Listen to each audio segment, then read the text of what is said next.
والصلاة والسلام على رسول الله وعلى آله وأصحابه وأهل بيته ومن تبعهم بإحسان إلى يوم الدين أما بعد அன்பிற்குரிய இஸ்லாமிய சகோதரர்களே, சகோதரிகளே,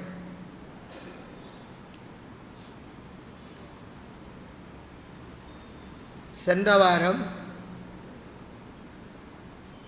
பால்குடி முறையிலான பிள்ளை அதை வளர்ப்பது என்பது தொடர்பான பல விடயங்களை சற்று விரிவாக பார்த்தோம். இந்த வாரமும் ஒரு பிள்ளையை தத்தெடுத்து வளர்ப்பதற்கு மார்க்கம் எந்த அடிப்படையில் அனுமதி வழங்கி இருக்கிறது, எந்த அடிப்படையில் அனுமதி வழங்கவில்லை என்கிற விடயத்தை அல் குர்ஆன் மற்றும் ஆதாரமான ஹதீஸின் அடிப்படையில் பார்க்க இருக்கிறோம்.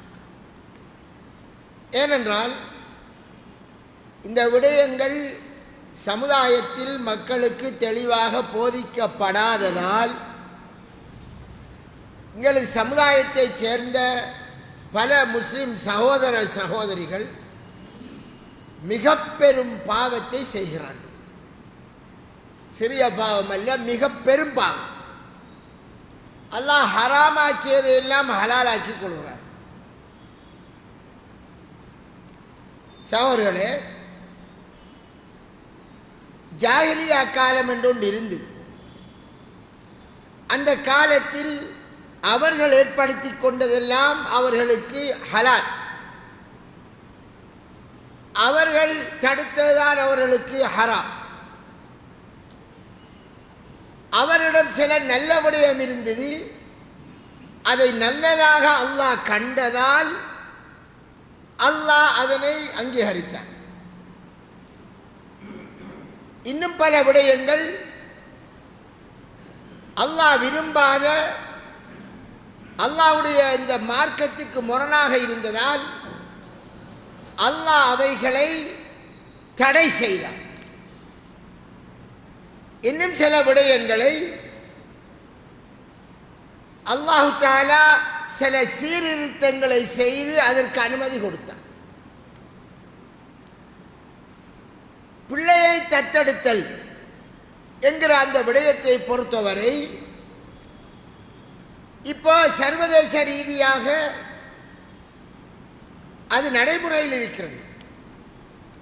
ஒரு பிள்ளையை தத்தெடுக்கிறார், அவருக்கு சொத்தில் பங்கு கொடுக்கிறார், அவரை சொந்த பிள்ளையாக அவர் வளர்க்கிறார். இது சர்வதேச ரீதியாக மக்களுக்கு மத்தியில் நடைமுறையில் உள்ள விடயம். இந்த இஸ்லாம் மார்க்கத்தை பொறுத்தவரை, இஸ்லாம் மார்க்கத்தை தமது மார்க்கமாக ஏற்றுக்கொண்ட ஒவ்வொரு முஸ்லிமும் சர்வதேசத்தில் உள்ளவர்கள் செய்கிறார்கள் என்று செய்யப்பட முடியாது. அவன் இது தொடர்பாக அல்லாஹ் என்ன சொல்லியிருக்கிறான், ரசூலுல்லாஹ் என்ன சொல்லியிருக்கிறான் என்று பார்ப்பது அவனுக்கு கட்டாய கடமை. அந்த எல்லையுடன் அவன் நிற்பவன் தான் முஸ்லிம், நின்றாக வேண்டும். அந்த அடிப்படையில் ரசூலுல்லாஹி ஸல்லல்லாஹு அலைஹி வஸல்லம் அவர்களும் ஒருவரை வளர்த்தார். அவருடைய பெயர் ஸைத். எந்த அளவிற்கு அந்த சமுதாயத்தில் அவர் சொல்லப்பட்டார், ஸைத் பின் முஹம்மத், முஹம்மதுடைய மகன் ஸைத் என்றுதான் அவரை அழைப்பார்கள். அவருக்கு பிறந்த பிள்ளைதான் உசாமா ரலியல்லாஹு அன்ஹு. இந்த உசாமா ரலியல்லாஹு அன்ஹுக்கு ஹிப்புர் ரசூல் என்று சொல்வது, நபியலாருக்கு மிகவும் விருப்பமான நேசத்துக்குரிய பிள்ளை. அவரோட ரொம்ப விருப்பம். எந்த அளவுக்கு விருப்பம் என்றால், பேரப்பிள்ளையே அந்த காலத்து வழக்கின் அடிப்படையில் பேரப்பிள்ளை. மதீனாவிலே ஒரு பெண் களவெடுத்து விட்டார். உயர்குலத்து பெண், மக்சூமியா கிளையை சேர்ந்த பெண். ரசூலுல்லாஹி ஸல்லல்லாஹு அலைஹி வஸல்லம் கையை வெட்டுங்கன்னு சொன்னார்கள். அப்ப அந்த மக்சூமியா கிளையை சேர்ந்த பெண்ணினுடைய கை வெட்டப்பட்டால் அவள் நாளைக்கு பாதையில் போகிற போது அந்த கோத்திரத்துக்கே பெரிய இழுக்காக போய்த்து. அதனால் இது தொடர்பாக ரசூலுல்லாஹ்விடம் போய் யார் சிபாரிசு செய்கிறது என்கிற போது என்ன சொன்னார்கள் என்றால், உசாமா ரலியல்லாஹு அன்ஹு பெரிய வயசுக்காரர் இல்லை, சின்ன வயசுக்காரர். உசாமாவை பேச செல்லுவோம். ஏனென்றால் ரசூலுல்லாஹி ஸல்லல்லாஹு அலைஹி வஸல்லம் அவர்களுக்கு மிக விருப்பமானவர் என்று உசாமா ரலியல்லாஹு அன்ஹு அவருடைய வளர்ப்பு மகனின் மகன் அவரைத்தான் பேச அனுமதி சொன்னார். அவர் போய் பேசினோன்னா ரசூலுல்லாஹி ஸல்லல்லாஹு அலைஹி வஸல்லம், உங்களுக்கு தெரியும் அல்லாஹ்வுடைய சட்டங்களில் கை வைத்தால் அதற்கு ரசூலுல்லாஹ் அங்கே உறவு முறை குடும்பம் நேசம் ஒன்றும் பார்க்க மாட்டார்கள். நபியர் ஸல்லல்லாஹு அலைஹி வஸல்லம் அவர்களுக்கு ரொம்ப ஆத்திரம் வந்தது. கேட்டார்கள், அத்தஷ்வா பி ஹத்தி மின் ஹுதூதில்லாஹ், அல்லாஹ்வுடைய சட்டத்திலேயா நீ சிபாரிசு செய்ய வாராய்? என் மகள் பாத்திமா களவெடுத்தாலும் கையை வெட்டுவன் என்றார். இங்க ஒரு பிள்ளையை வளர்த்தால் அந்த பிள்ளை ஒரு ரொம்ப பெரிய ஒரு இடத்தை பிடிக்குது. அப்படித்தான் அந்த ஜாஹிலியத்தில் அவர்கள் வைத்திருந்தார்கள். அப்ப அந்த பழக்கத்தில் ரசூலுல்லாவும் செய்து வந்தார்கள், பிள்ளையை வளர்த்த. ஆனால் இது அல்லாஹ்வுடைய பார்வையில் பிழை. இதில் சில அனுமதியும் இருக்கிறது, சில விடயம் தவிந்து கொள்ள வேண்டியது. அதை அல்லாஹ் ஒழுங்குபடுத்துகிறார். அதை நபிகளாருடைய வரலாற்றை வைத்து ஒழுங்குபடுத்துகிறார், வாழ்க்கையோடு சம்பந்தப்படுத்தி. ஏனென்றால் அந்த சமுதாயத்தில் வேரூண்டி இருக்கக்கூடிய ஒரு கலாச்சாரம் வேரூண்டி இருக்கிறது. அதை வெறும் வார்த்தையால் சொல்லுகிற போது மாற்றுவது கஷ்டமாக இருக்கு. அதையே அந்த சமுதாயத்திற்கு ஒளியாக விளக்கமாக வந்த ரசூலுல்லாஹ் அவருடைய சொந்த லைஃபிலேயே அப்படி ஒன்றை செய்து காட்டினால் அந்த சமுதாயத்தில் அதன் அடிப்படையில் அவர்கள் ஏற்படுத்தி கொண்ட பிழையான தத்துவங்கள் எல்லாம் அப்படியே தவிடுபொடியாகும். முஹம்மது நபி ஸல்லல்லாஹு அலைஹி வஸல்லம் அவர்களை செய்து விட்டார்கள். அதனால் இனி அது மொத்தமாக வேரோடு கலட்டப்பட்டு விடும் என்பதால் அல்லாஹு தஆலாவுடைய திட்டம் நபிர வாழ்க்கையிலிருந்து தொடங்கணும் என்ற அடிப்படையில் நபிர வாழ்க்கையிலே வைத்தே பல சட்டங்களை உருவாக்குகிறார். சூரத்துல் அஹ்ஸாப் அதிலே 4வது 5வது வசனம்,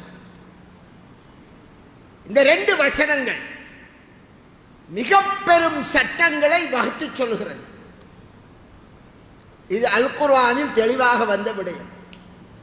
எந்த அல் குர்ஆனில் பண்டி இறைச்சி ஹராம் என்று தெளிவாக வந்ததோ, சாராயம் ஹராம் என்று தெளிவாக வந்ததோ, அதே அல் குர்ஆனில் ஒரு பிள்ளையை தத்தெடுத்து வளர்ப்பது அதனுடைய சட்டம் அது ரொம்ப பிரைட்டாக தெளிவாக வந்துள்ளது.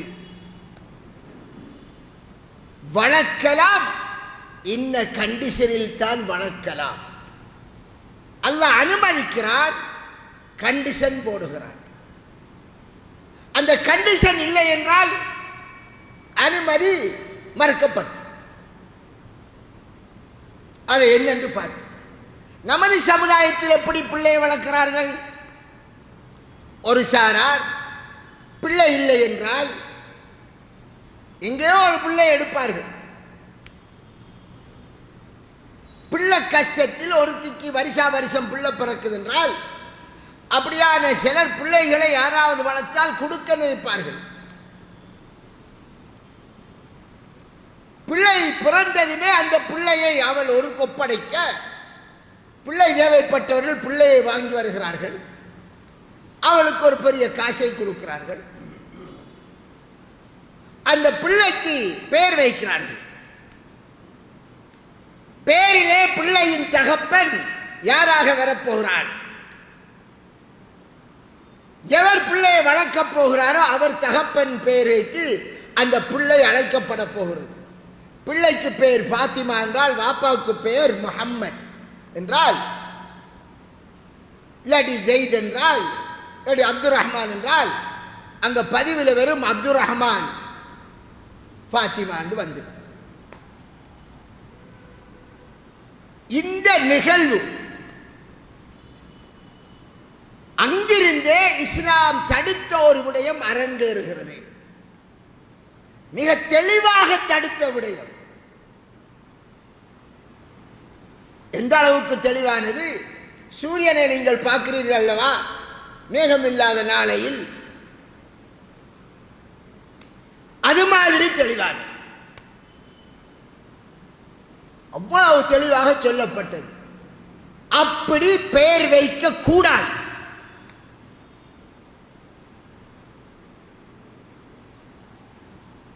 சகோதரர், அவைகளை இப்ப நம்ம விரிவாக பார்க்க வேண்டும். இதில் அல்லாஹ் தஆலா இந்த சட்டங்களை விளங்கப்படுத்துறதுக்கு முந்தி, ஒருவர் ஒரு பிள்ளை எடுத்து வளர்ப்பதால் அந்த பிள்ளை இவருக்கு மகனாகிவிட முடியாது. தனது சொந்த பிள்ளை, தான் பெற்ற தன் முதுகன் தண்டிலிருந்து வந்த தனது சொந்த பிள்ளை அந்த பிள்ளையாக மாதிரி இவருக்கு அது மகனாக முடியாது என்பதை அறுதியாக, உறுதியாக, தீர்க்கமாக, யாராலும் மாற்றப்பட முடியாத சட்டமாக அல்லாஹ் சூரத்துல் அஹ்ஸாபில் 4ஆம் வசனத்தில் சொல்லுகிறான். அதை சொல்வதற்கு முந்தி ஒரு விடயத்தை சொல்லுகிறார். அதென்ன விடயம்?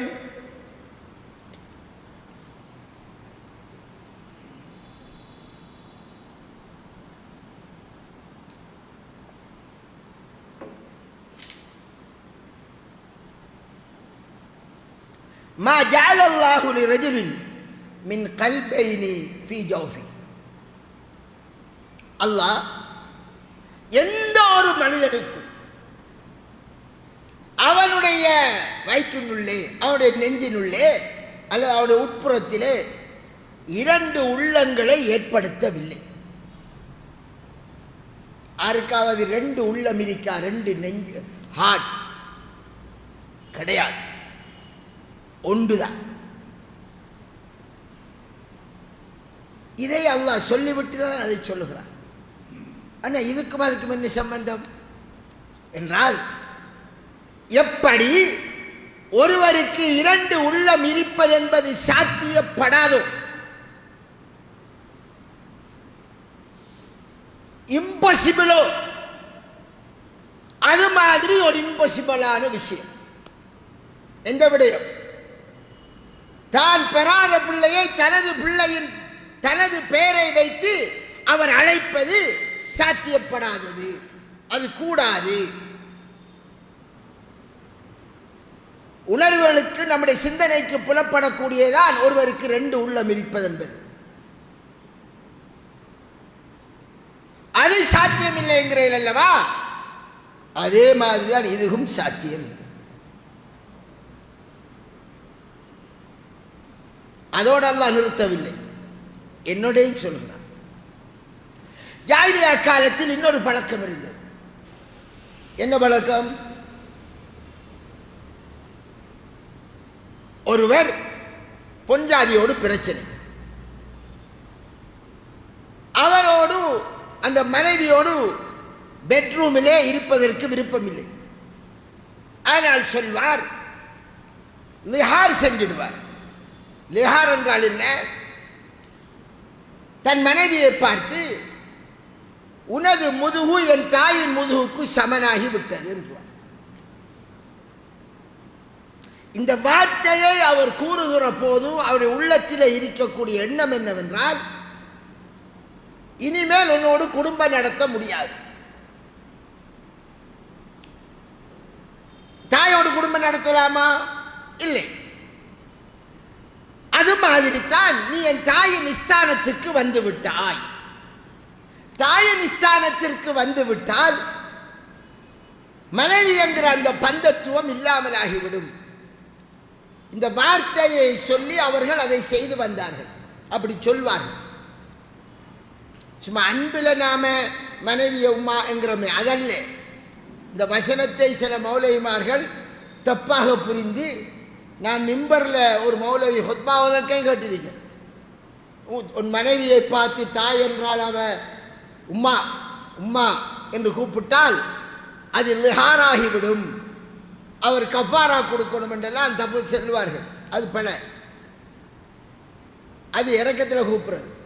பொஞ்சாதிய கிளியங்கார் ஒருத்தர் இறக்கத்தில் இந்த வாகிலியங்கார் கிளியா பேத்திருமா?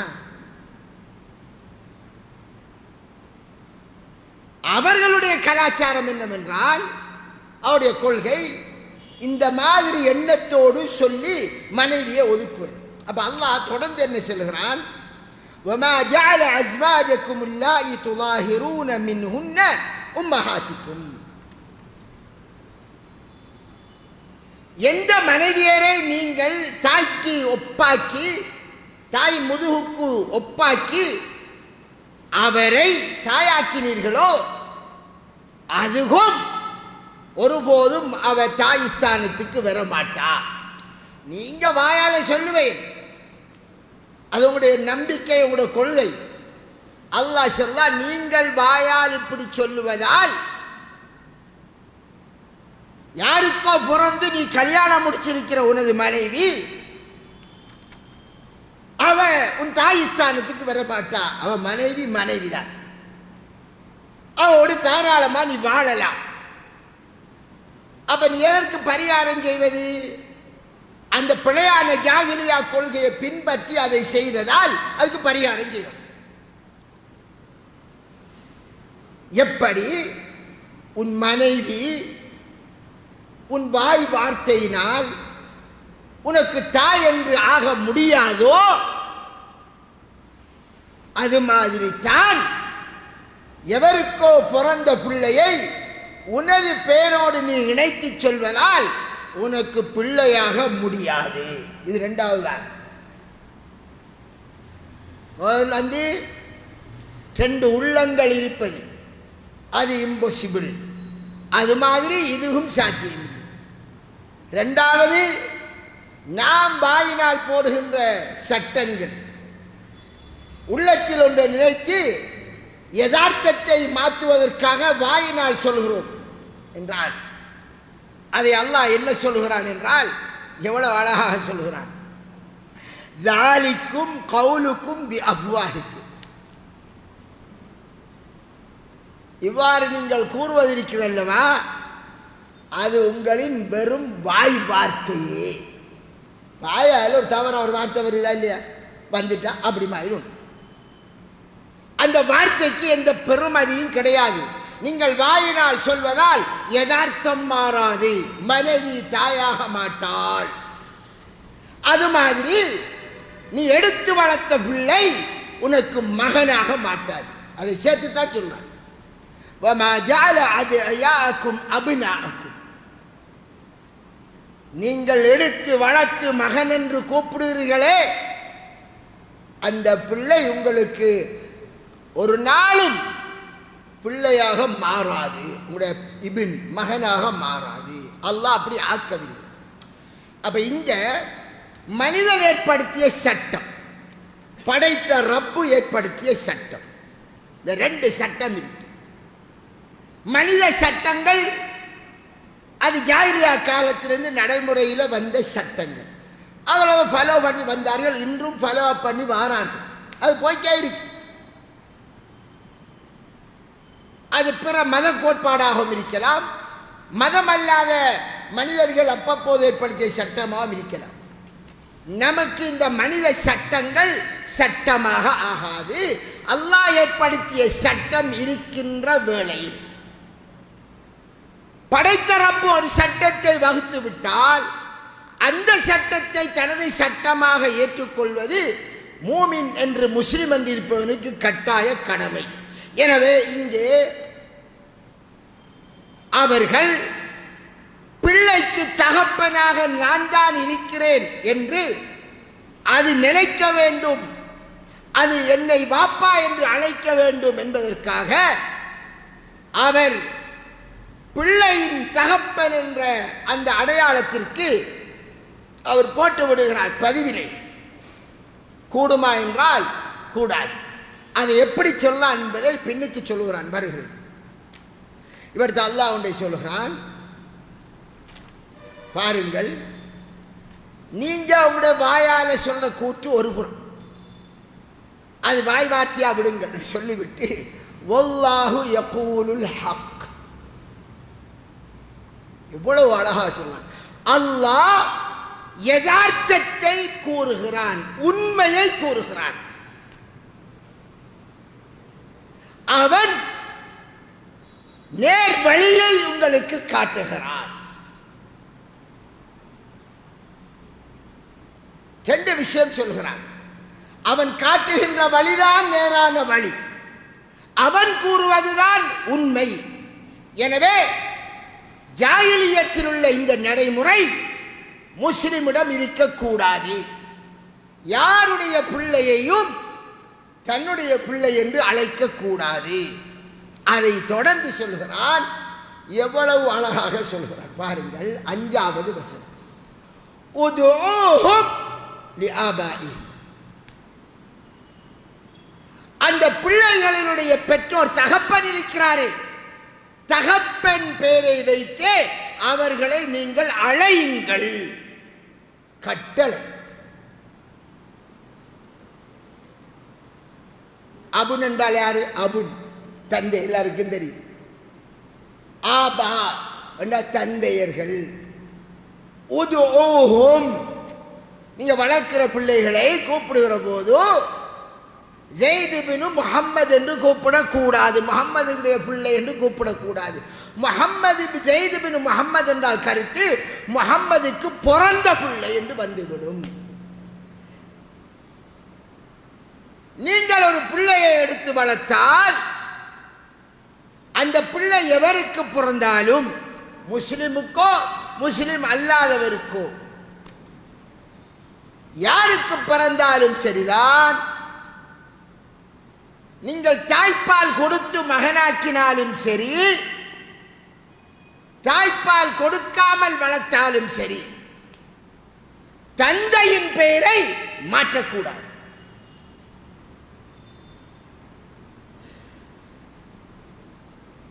எவ்வளவு தெளிவாக அல்லாஹ் சொல்லிவிட்டார். அல் குர்ஆனில் உள்ள விடை. படைத்த ரப்பு தொழுவதற்கும் நோன்பு பிடிப்பதற்கும் மட்டும் இந்த குர்ஆன் இறக்கவில்லை. இந்த குர்ஆன் ஒரு முஸ்லிமுடைய இல்லை, மனித சமுதாயத்திற்கு, ஒட்டுமொத்த மனித சமுதாயத்திற்கும் வழிகாட்டியாக வந்தது. வமா அர்ஸல்னாக இல்லா காஃபத்தன் லில் ஆலமீன், ஒட்டுமொத்த மனித சமூகத்திற்கும் தூதராக, நன்மாராயணம் சொல்பவராக, அச்சமூட்டி எச்சரிக்கை செய்வராகத்தான் நாம் உம்மை அனுப்பினோம். எல்லாரும் எல்லோரும் அதை எடுத்து நடக்க வேண்டும். இப்ப அடுத்த சமுதாயம் குர்ஆனை தெரியாது, முஸ்லிமுக்கே தெரியாது. முஸ்லிம்களே இந்த விடயத்தை அறியாமல் இருக்கிறார். ரப்பு தபாரக வ தஆலா தெளிவாக சொல்கிறான், நீங்கள் அந்த பிள்ளைகளை அவர்களுக்குரிய உண்மையான தந்தையை பெயரை சொல்லி அழையுங்கள். ஹுவ அக்ஸது இன்தல்லாஹ், அதுதான் அல்லாஹ்விடத்தில் மிகவும் நீதியானது, நீதமானது. அல்லாஹ்வுடைய தராசில் அதுதான் நீதமானது. மனிதனை படைத்தவன், பெற்ற தகப்பன் ஒருவர் இருக்க இன்னொருவரின் பெயர் வைத்து அழைக்க இயலாது. அழைப்பது மிகப்பெரிய பாவம். குர்ஆனுக்கு மாற்றமான சட்டம்.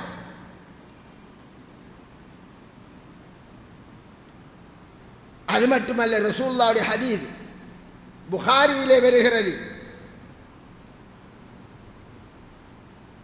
இன்ன மின் அஅலமில் ஃபிரா, மிக பிரமாண்டமான பொய் எது தெரியுமா? அங்க பாவிக்கிற வார்த்தை சுப்ஹான ரப்பியல் அலீம் என்று சொல்லமல்ல. அலீம் என்றால் பிரமாண்டமானதுக்கு சொல்லுது. அஅலம் என்றால் மிக பிரமாண்டம். பொய்களிலே மிக பிரமாண்டமான பொய் என்ன தெரியுமா? தன்னுடைய தகப்பன் அல்லாத இன்னொருவரின் பெயர் வைத்து அவன் அழைக்கப்படுவது.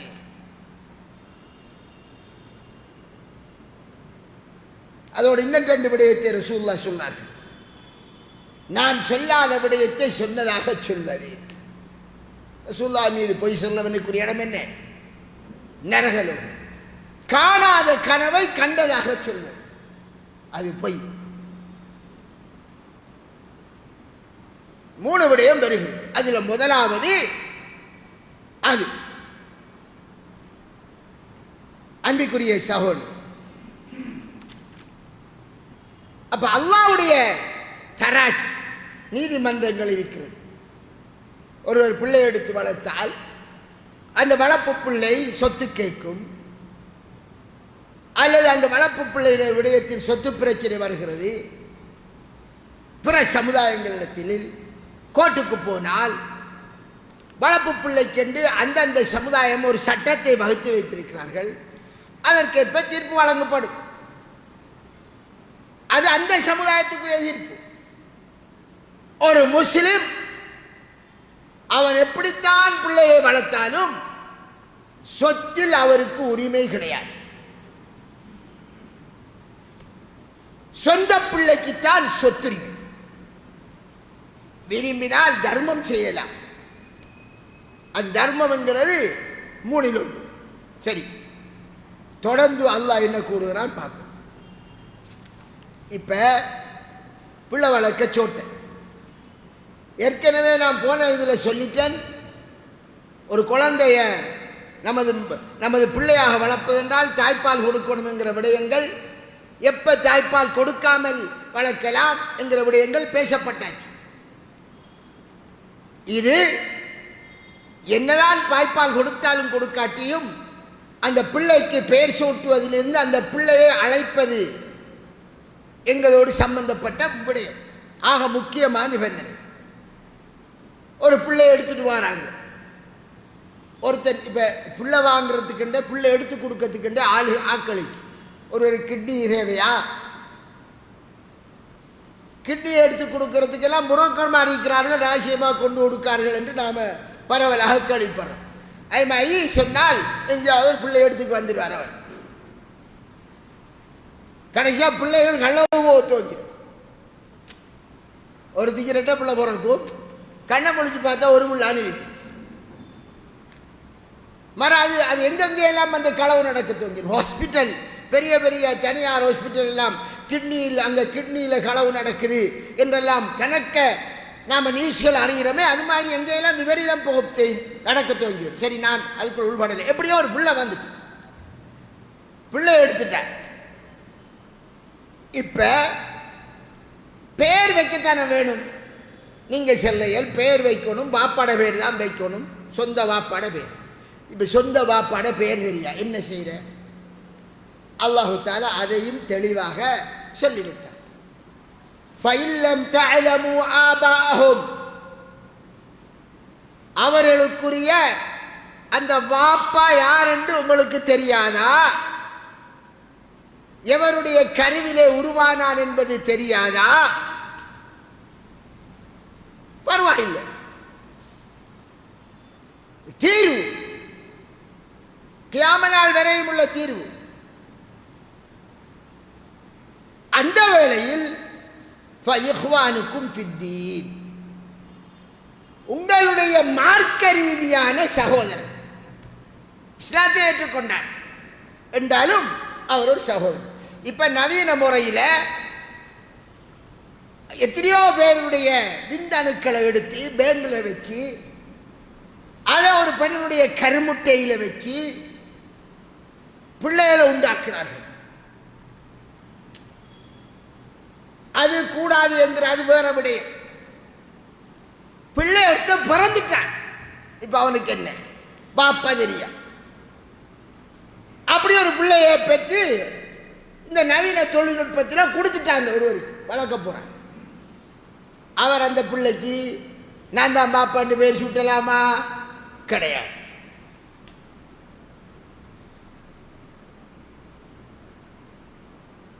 ஒரு புருஷன் பஞ்சாதி பிள்ளை இல்லை 20 வருஷமா, மனைவியினுடைய இனப்பெருக்க தொகுதி கிளியரா இருக்கு, ஆண் தான் மலடாக இருக்க. இப்ப என்ன செய்யறாங்க? ஒருவருடைய விந்தணுவை பேங்கில் இருந்து எடுத்து கருமுட்டை மனைவியினுடைய அந்த முட்டையோடு சேர்த்து பிள்ளையை உண்டாக்கி விடுகிறார்கள். தாய் தெரியுது யாரு, வாப்பா யார்? இவர் வாப்பாவா? கிடையாது. இப்படி உண்டாக்கி விட்டால் கூடாது, மார்க்கப்படையாது, கூடாது. தன்னுடைய கணவனுடைய விந்தணுவை தவிர வேறொருவருடைய கரு அந்த விந்தணு அந்த பெண்ணினுடைய கற்பத்தில் சேரக்கூடாது.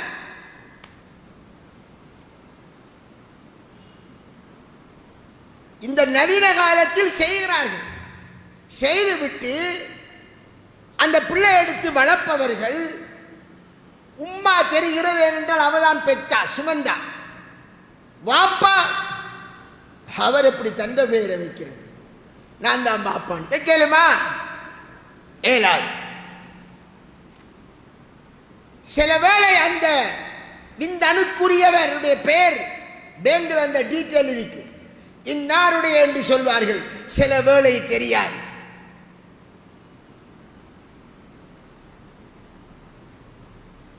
ஒரு பிள்ளை விபச்சாரத்தில் பிறந்தால் அந்த பிள்ளை விபச்சாரத்தில் பிறந்த பிள்ளையை விபச்சாரம் செய்தவன் எக்ஸ் என்கிற நபராக இருந்தால் அந்த எக்ஸ் என்ற நபருடைய பிள்ளை என்று அழைக்கக்கூடாது. இது ஹதீஸில் தெளிவாக வந்த விடயம். விபச்சாரத்தில் பிறந்த பிள்ளை, அந்த பிள்ளையை விபச்சாரம் செய்தவனின் பெயர் கொண்டு அழைக்கக்கூடாது. அதை புறவட்டி பார்ப்பாங்க. அப்படியெல்லாம் தெளிவாக வந்திருக்க அல்லாஹு தஆலா ஒரு வசனத்தின் மூலம் தெளிவாக சொல்லிவிட்டான். அல்லாஹ்வுடைய நீதிமன்றம் என்ன சொல்கிறது தெரியுமா? குர்ஆன் தெளிவாக சொல்கிறது, ஹுவ அக்ஸது இன்தல்லாஹ், இதுதான் அல்லாஹ்விடத்தில் மிக நீதமான. உங்களுக்கு அவர் யார் என்று யாருடைய பிள்ளை என்று தெரியாதா? மார்க்க ரீதியாக உங்களோடு சேர்ந்த சகோதரர், அவ்வளவுதான். நமது முஸ்லிம் சகோதரர், அவர் குற்றவாளி அல்ல. யாரோ 2 முட்டையை சினை முட்டையையும் ஆணுடைய கருவையும் சேர்த்து பிள்ளை ஒன்றை உருவாக்கினால் அந்த பிள்ளை வளர்ந்து பட்டு விட்டது, தாயும் இல்லை தகப்பனும் இல்லை, அவன் இஸ்லாத்தை ஏற்றி வந்து விட்டான். அல்ல ஒரு முஸ்லிமாக்களை அப்படி செய்து விட்டாலும் மனிதனாக வாழ்கிற போது, அவர் இஸ்லாமியராக அவர் இருக்கிற போது உங்களின் சகோதரன், அவரை நாங்கள் ஏளனமாக கலைக்க கூடாது. ஏனென்றால் அவர் செய்த குற்றம் அல்ல, செய்தவர்கள் வழக்க எடுத்தவர்கள் செய்த குற்றம், அது அவர்களை சாரும். இதை அல்லாஹ் சொல்லிவிட்டு அந்த காலத்தில் இந்த நடைமுறை சாதாரணமாக இருந்ததால் இப்ப வந்து கேட்பார்கள். இப்பயுமா தான் கேட்க போறாங்க, அஸ்ரத் நாங்க தெரியாம பிள்ளை எடுத்து வளர்த்துட்டோம், எங்கட பதிவெல்லாம் வச்சிருக்கோம். அவருக்கு இன்று வரை தெரியாது, பொம்பளை பிள்ளைக்கும் தெரியாது. நாங்க பாப்பா வந்து நினைச்சிக்கு பிள்ளை பழகுது. அதை போற முறை சொல்லிட்டேன் மகரம் அஜ்நபியோட விஷயம். அது ஆம்பளை பிள்ளையும் இந்த மாதிரி தான் இருக்கான். இப்ப சென்ன அவன் வீட்டை விட்டு போயிடுவான். என்ன செய்யற தெரியாம முஸ்லீமா இருந்துக்கு குர்ஆன்ல இருக்கிற சட்டம் தெரியாது சொல்லிடுமா? நம்ம ரோட்டில் போகிறோம், மோட்டர் பைக்கில் போகிறோம், ஹெல்மெட் போடல, சிக்னலும் வேலை செய்யல, ரோட்டை வாகனம் போக குரோஸ் பண்ணுறோம், மோட்டர் டிராஃபிக் நிப்பாட்டுறான், எனக்கு ஹெல்மெட் போடணும் சிக்னல் போடணும் மட்டும் தெரியாது, ரோட்டு சட்டம் தெரியாது சொல்லலாமா?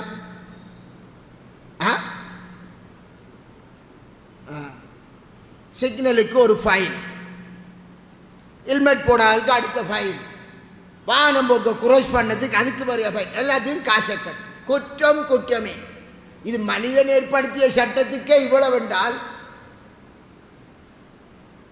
இந்த அண்டாசாரத்தை படைத்து ஆளுகின்ற வல்ல ரஹ்மான் முதலாவது மனிதனை படைத்து அதிலிருந்து மனித வாழ்க்கை இப்படித்தான் இருக்க வேண்டும் என்று நபிமார்களை அனுப்பி அனுப்பி அனுப்பி வழிகாட்டி விட்டு கடைசியாக அருமை முஹம்மது ஸல்லல்லாஹு அலைஹி வஸல்லம் மூலமாக இனி நபியே வரமாட்டார், இவர்தான் லாஸ்ட், இதோ உங்களுக்கான இறுதி வேதம் கியாம நாள் வரை சூரூதப்படும் வரை இதுதான் வழிகாட்டி என்று சொல்லியிருக்க, நாங்கள் எல்லா படிப்பையும் 3 வயசுலேருந்து படிக்க துவங்கி முழுதும் படித்தோம், குர்ஆ மட்டும் படிக்கல என்றால் சரி வருமா?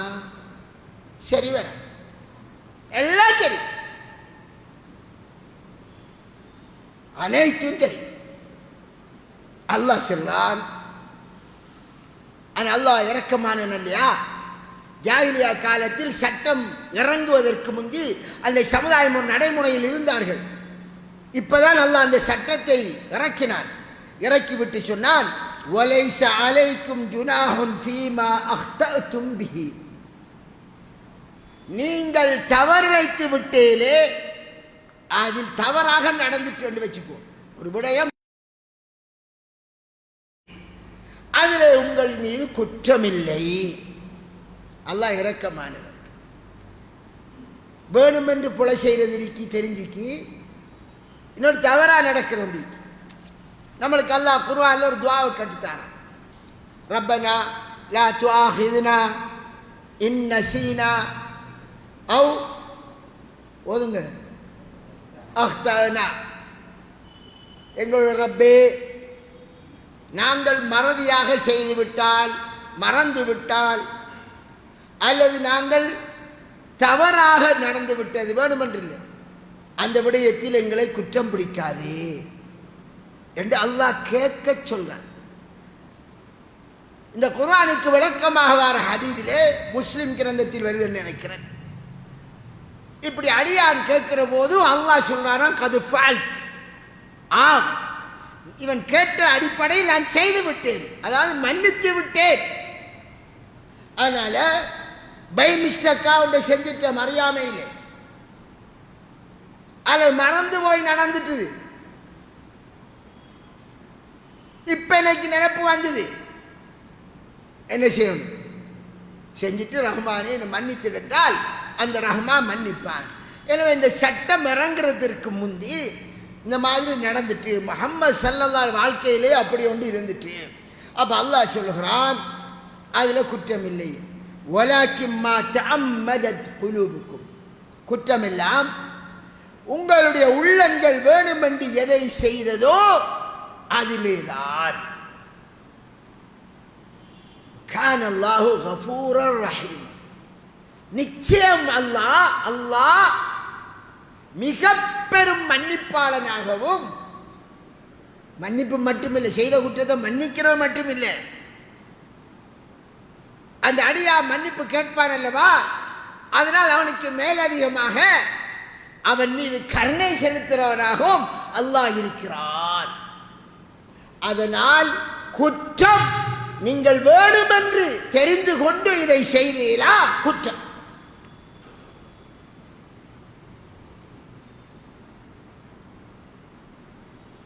உங்களுக்கு செய்யறதுக்கு கஷ்டமா இருக்கு. உங்களுக்கு மட்டுமில்லை, முஹம்மது நபிய காலத்தில் வேறு உண்டு இருந்தது, ரொம்ப சாதாரணமாக இருந்தது. ஜெயித் பின் முஹம்மது என்று தானே அழைத்து வந்தார்கள். அப்ப அந்த ஜெயிதை முஹம்மது என்கிற பெயரிலிருந்து பிரிக்கணும். பிரித்தால் மகன் இல்லை என்ற அந்த உறவு ஏற்படும், உறவு பிரியும். அப்ப வெறும் ஜெயிதாக அவர் இருப்பார். ஒன்று. அதற்கப்பால் மகன் என்று வளர்த்ததால், மகன் என்றால் மகனுடைய மனைவி யாரு? மருமகள் அல்லவா?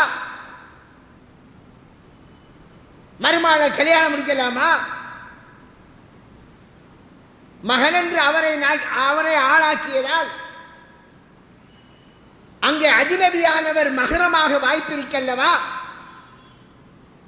இவ்வளவு காலம் சிறுபிராயத்திலே வளர்த்து வளர்த்து வளர்த்து பிள்ளை பாசத்தை ஏற்படுத்தி ஏற்படுத்தி நான் அஜ்னபியை மகரம் என்று ஆக்கிவிட்டேன்.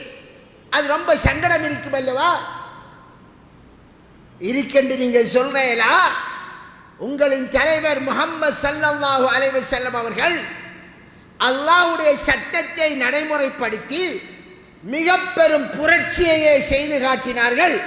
உங்களை போன்று இதை செய்தவர்கள் தௌபா செய்வதற்காக. நீங்கள் எவருடைய விருப்பத்தையும் வெறுப்பையும் பார்க்கக்கூடாது, உன் ரப்புக்கு அடிபணிவதை மட்டுமே நோக்கமாக கொள்ள வேண்டும் என்பதற்காக வேணுமென்று செய்து விட்டீர்கள். இப்போ உங்களுக்கு தெரிய வந்துட்டு, இந்த மூமெண்ட் தெரிந்தால் அந்த பிள்ளைக்கு சொல்ல வேண்டும், மகனே என்று நான் இவ்வளவு காலம் சொந்த பிள்ளையாக அழைத்து வந்து விட்டேன். நீ எனக்கு பிறந்த பிள்ளை அல்ல, உன் தகப்பன் இன்னார்தான், அல்லது தகப்பன் எங்களுக்கு தெரியும்.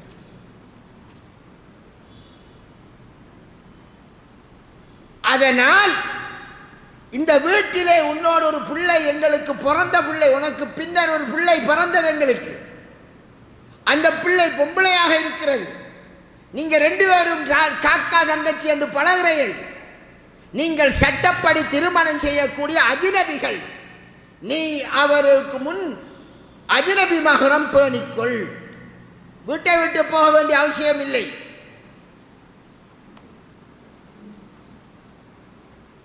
வளர்த்த தாய், தாய்க்கு தாயா?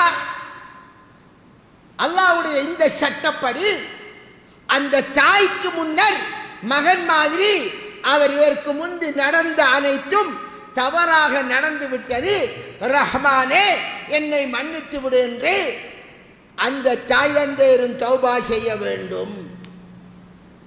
பிள்ளை அல்லாஹ்வை பயந்தவனாக வளர்ந்தால் அவன் அல்லாஹ்விற்கு கட்டுப்படுவான். நடந்து முடிஞ்சு, வேற என்ன செய்யலாம்? செய்யறதுக்கு உங்களுக்கு ரொம்ப கஷ்டமா இருக்கலாம் நினைச்சு பார்த்தா. அதனால்தான் அல்லாஹு தஆலா இப்படியான நிகழ்வுகள் நடந்தால் அந்த நிலையில் பல குடும்பங்கள் இஸ்லாத்துக்கு வந்து விட்டது. இஸ்லாத்துக்கு முந்தி சிலர் அப்படி செய்து விட்டால் என்று வச்சுக்கொள்வோம். செய்ததன் பின் அவர்கள் பலத்த பிள்ளையை மகன் என்று வந்து இஸ்லாத்துக்கு வந்து விட்டால் என்று வச்சுக்கொள்வோம். அந்த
அன்புக்குரிய சகோதரர்களே, எனவே நாங்கள் அறியாமல் வளர்த்து வந்த அந்த பிள்ளை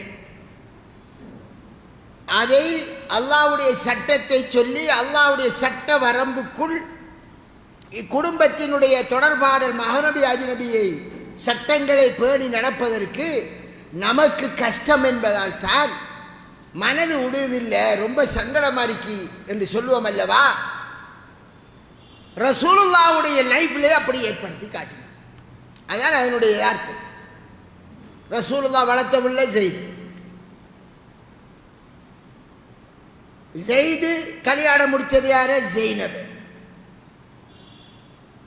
அப்ப முஹம்மதுடைய மகன் ஜெயித் என்று சொல்லப்பட்டவர்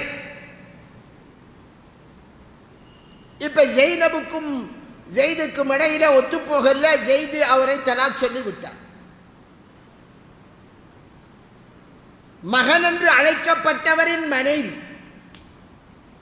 அந்த காலம் மகன் என்றால் மகன் என்றுதான் வைத்திருந்தாலும் மகனுக்குரிய சட்டத்தை கொடுத்தார்கள் என்று இருந்த அந்த காலம் அல்லாஹ் இந்த வசனத்தை இறக்குவதன் மூலம் அவ்வாறு நாம் வாயினால் மகன் என்று யதார்த்தத்தை மாற்றி அமைச்ச சட்டங்கள் செல்லுபடியாகாது. அல்லாஹ்விடம் அது சட்டமாக ஆகாது.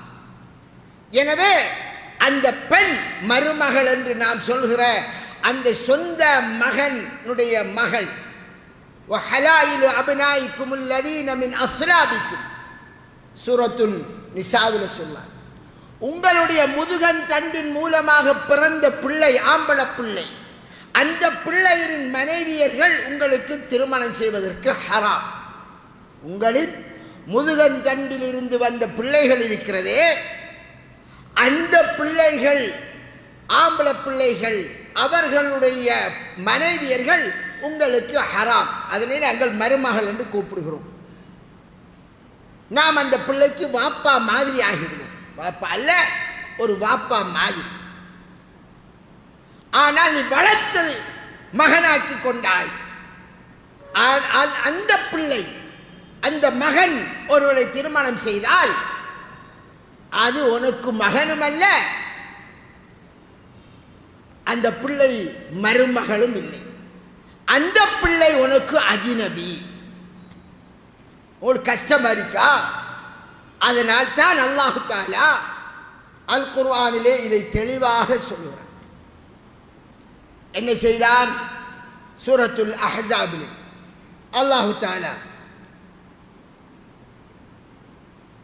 37ஆம் வசனம், ஸைத் அவருடைய அந்த வாழ்க்கையை முடித்துக் கொண்ட போது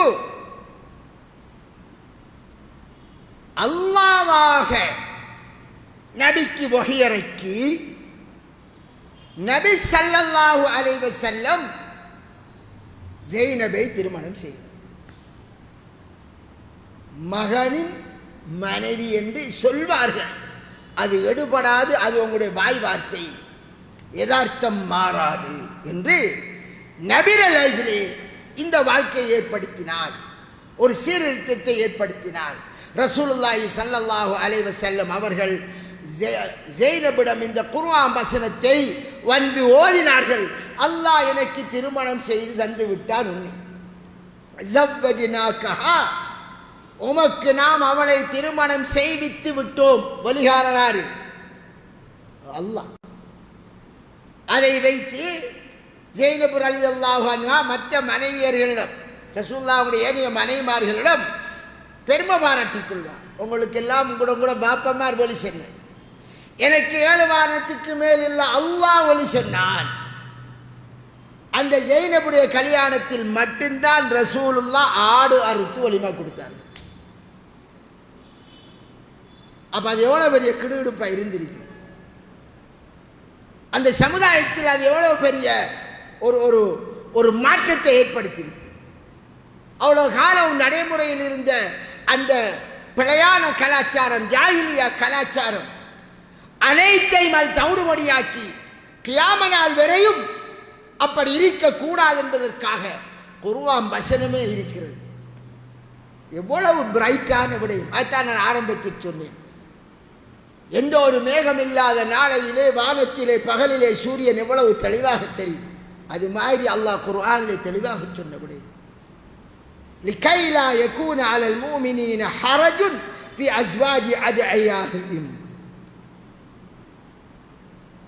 அவர்கள் மகன் என்று அழைத்து வந்தவர்களின் மனைவியர்களை திருமணம் செய்கின்ற விடயத்தில் எந்த ஒரு சங்கடமும் மூமின்களுக்கு ஏற்படக்கூடாது என்பதற்காக அல்லாஹ்வாக முஹம்மது நபிகளாரான உமக்கு அவரை நாம் திருமணம் செய்து தந்து விட்டோம். அன்பிற்குரிய சகோதரர், இப்படி இருக்க ஒரு பிள்ளை எடுத்து வளர்த்துட்டோமா, ஆம்பளை பிள்ளையா, உங்களுக்கு 2 கடமை. முதலாவது கடமை என்ன? பேரை நீ இன்னாருக்குரிய மகன்தான் பாப்பா என்று மகனின் உண்மையான தந்தை. உனக்கு அந்த பிள்ளை யாராவது டொனேஷன் செஞ்சிருப்பார்கள், கஷ்டத்தால் சில வறுமையின் உச்சத்தில் கொடுத்து விட்டு இடைக்கட வந்து சில உம்மாமார் பார்த்து போட்டு போவார்கள். உம்மாக்கும் அந்த வளர்க்கின்ற தாய் தந்தைக்கு தான் அந்த ரகசியமே தெரியும், வேற ஒருத்தருக்கும் தெரியா. நல்லா இருக்க நம்ம மகன் என்று தள்ளி இருந்து பார்த்து போட்டு மனம் அப்படியே பதறும், பொங்கும். நான் தான் பாப்பா ஒன்றை பெற்றவன் என்று சொல்ல முடியாத ஒரு தர்ம சங்கடமான நிலை அவக்கு. அவ கொடுத்து போட்டு காசு வாங்கிட்டான். நிபந்தனை என்ன? நான் வந்து இடைக்கடை பார்ப்பேன், ஒருத்தருக்கும் செல்லப்படான். இப்படி என்னையெல்லாம் உலகத்தில் என்னையெல்லாம் நடக்குது. இப்ப இவர்கள் வெளிப்படையாக சொல்ல வேண்டும். சரி, தகப்பன் தெரியாதா? சொல்லித்தான் ஆக வேண்டும். நாங்கள் தவறு செய்து விட்டோம், அல்லாஹ்வின் சட்டத்தை தெரியாமல் மறைத்து விட்டோம், அது மிக பெரும் பாவம், அது குஃபுர். படைத்த ரப்பினுடைய சட்டத்தை மறைக்கின்ற குஃபுரியத்தான சட்டம் அது. 2வது விடயம், வளர்த்த தாய், அவருக்கு 40 வயசு, பொடியனுக்கு 16 வயசு. அஜ்னபி மகரம் பேணித்தான் ஆகும்.